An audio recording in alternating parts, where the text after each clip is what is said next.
Listen closely. This might feel silent right now, even disappointing, but what's happening underneath is not what you think. This isn't like last month with its slow, sharp shifts. What's building this time is wider and further reaching. And if it doesn't feel loud enough yet, that's not the end of this. That's the buildup. You reached out. You said the thing, or almost said it. You put yourself out there in some small, quiet way, and then nothing came back. Since then, you've been watching your phone like it owes you something, replaying the moment, wondering if the silence means no or if it just means not yet. If that's you right now, stay with me. What's happening above you explains exactly why this has felt so quiet, and it tells you what's about to change.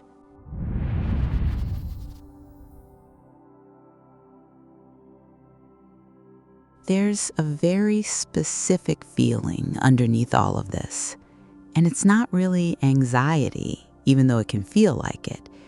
It's the feeling of being muffled, like your voice is reaching people through a wall, like your effort is real, but somehow it's not landing at full volume, like you're doing everything right and the world keeps responding a half second too late, or not at all. You're not imagining it, and you're not doing anything wrong. Something above you has genuinely been muting the signal, both the one coming toward you and the one going out from you. If you know exactly what I'm talking about, if there's a message, a decision, or a conversation you've been sitting with in that muffled static, type the word clarity in the comments right now.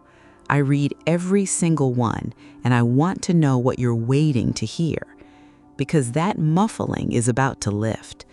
Let me show you the shape of it first. This feeling doesn't arrive all at once, and it doesn't leave all at once either. It moves in 3 distinct phases. Most of you are somewhere inside this arc right now, and knowing exactly where changes what you should do next. Phase 1, the static. This is the earliest phase, and it's the one that fools people the most, because it doesn't feel dramatic. It feels like low-grade doubt. This is what it feels like. You drafted the text and didn't send it. You thought about making the call and told yourself later. You noticed the opportunity and quietly talked yourself out of believing it was really for you. Nothing feels urgent in this phase. That's exactly the trap. The static is quiet, so it's easy to mistake it for nothing happening at all. What trips people up here is assuming that if something were truly meant for them, it would already be obvious. It isn't obvious yet. That was never the test. The real test is whether you kept your attention on the thing even while it stayed quiet. If this is where you are, the move isn't to force anything yet. The move is to get privately, uncomfortably honest about what you actually want to say, ask, or pursue, even if you're not ready to act on it. Clarity always precedes the signal. You have to know what you're trying to say before the channel opens to say it clearly. Phase 2, the straining.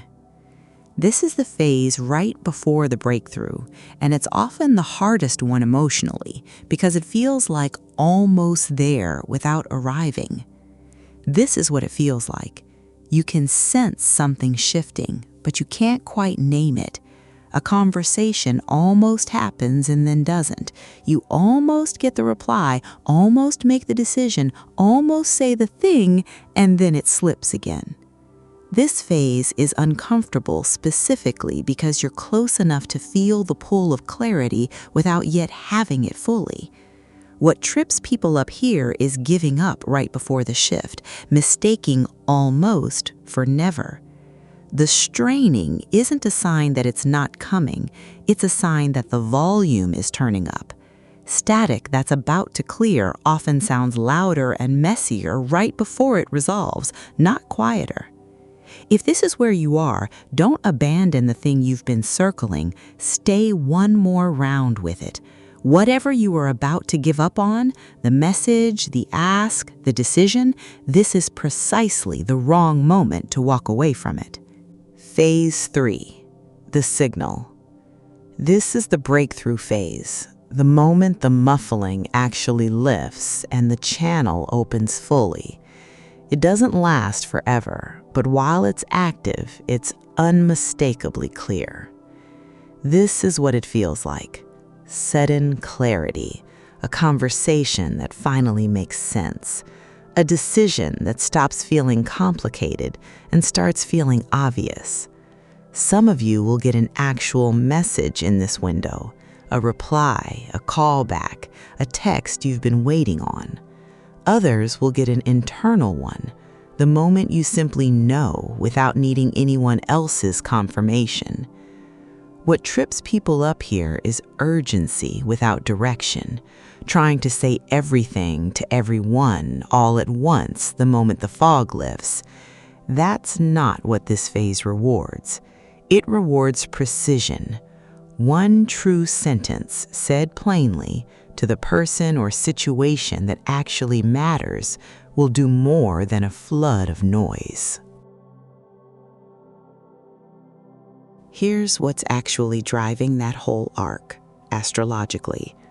Mercury, the planet of communication, thought, and exchange, reaches what's called greatest Western elongation, the point in its cycle where it sits at its maximum distance from the Sun as seen from Earth. For a stretch of time before this, Mercury has been traveling close to the Sun, and when Mercury sits that close to something so much brighter and louder, its signal gets swallowed, messages get delayed, words don't land the way you meant them. That's the static. Elongation is the release valve.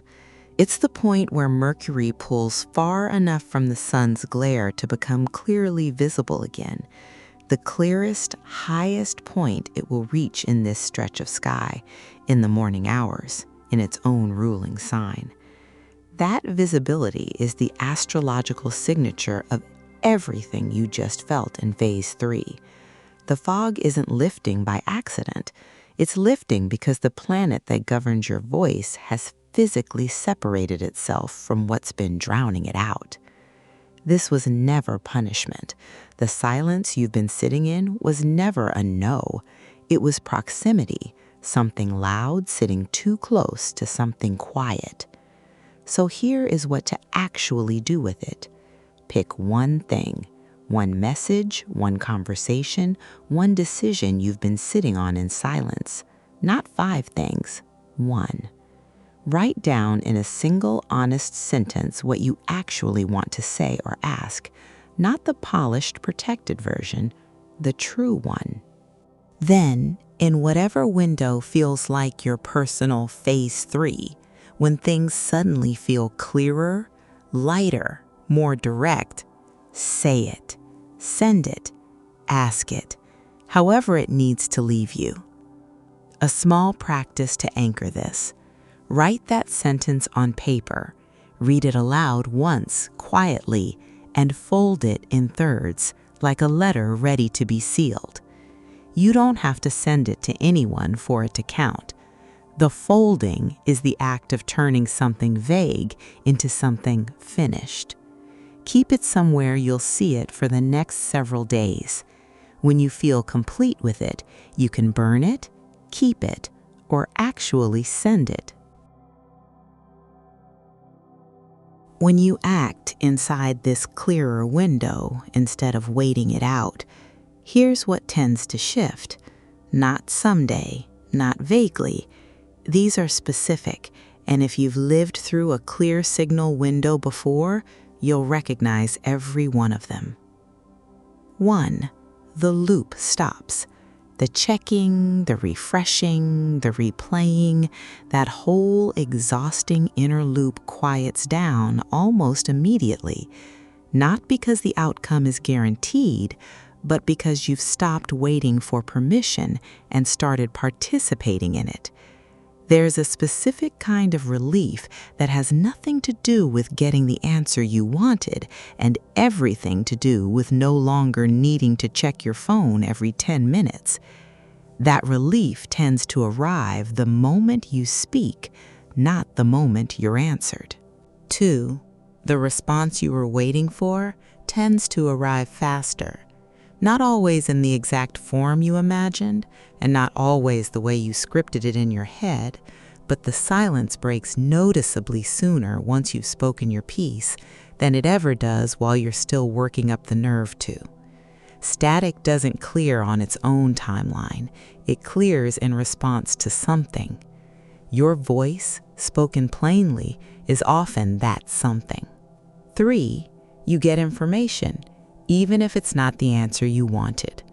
A real "not right now," a real "no," a real "this isn't it" is more useful to you than another week of an open-ended maybe. This window tends to deliver real answers rather than more static, and real answers, even hard ones, let you actually move, plan, and stop bracing. An honest closed door is kinder than a door left permanently ajar. 4. Your own certainty stabilizes. This is the one people undervalue most. Even if the other side doesn't respond immediately, even if the outcome takes longer to unfold than you'd like, saying the true thing out loud tends to settle something inside you that guessing never could. You stop negotiating with yourself about whether you meant it. You did. It's said. That internal steadiness often turns out to matter more than the external result. 5. It opens the next door, not just this one. Communication that clears in one area of your life tends to loosen things nearby. A conversation you finally finish here often makes the next hard conversation easier to start in a completely different part of your life. People notice, even unconsciously, when you've stopped speaking from static and started speaking from clarity, and it changes how they respond to you in ways that have nothing to do with the original message. Before we close, I want to say something a lot of astrology content skips over. Some of what's been muffled isn't a message waiting to arrive. It's a door that already closed, a version of your life you didn't choose, the reply that never came, the path you didn't take, the version of you that said the brave thing 3 years ago instead of staying quiet. That life still exists somewhere in you, unlived, and it deserves to be mourned, not just moved past. You don't have to pretend every unopened door was secretly a blessing. Some of them were just losses, real ones. The clarity this window brings isn't only about new messages arriving. Sometimes it's the clarity to finally grieve the ones that never will. That grief isn't a step backward. It's what makes room for the next true thing to be heard clearly instead of the static of something you never let yourself fully feel. If that's what this window is surfacing for you today, let it. You don't need to rush past it to get to the action part. Sometimes the mourning is the action. Here's the strange part of this whole window, and maybe the most important one. The clearest moment, the one where the signal is loudest, most visible, most undeniable, is often the one people miss entirely. Not because it's hidden, but because we've spent so long straining through static that we forget how to recognize quiet the moment it actually arrives. We keep bracing for more fog even after the fog is gone. So when the answer comes, when the clarity lands, when the message finally arrives, or the decision feels obvious, don't talk yourself out of it by looking for a catch. The brightest moment doesn't need to be complicated to be real. Sometimes the hardest part of a clear signal is simply believing it's actually clear. Someone commented recently, "I've been sitting on a text for 3 weeks. I think I finally know what I actually want to say." That's the exact energy of this window. You don't need permission to say the true thing. You just needed the static to lift enough to hear yourself think. It already has. If this video helped you name what you've been waiting to say, tell me in the comments. I read every one, and I'll be replying through the day. If you want deeper one-on-one clarity through moments like this, real conversations, deeper readings, more of my time, that's exactly what channel memberships and super thanks go toward. It keeps these free for everyone and lets me go further with the people who want more. The signal is clear right now, so say the thing. I'll see you in the next one.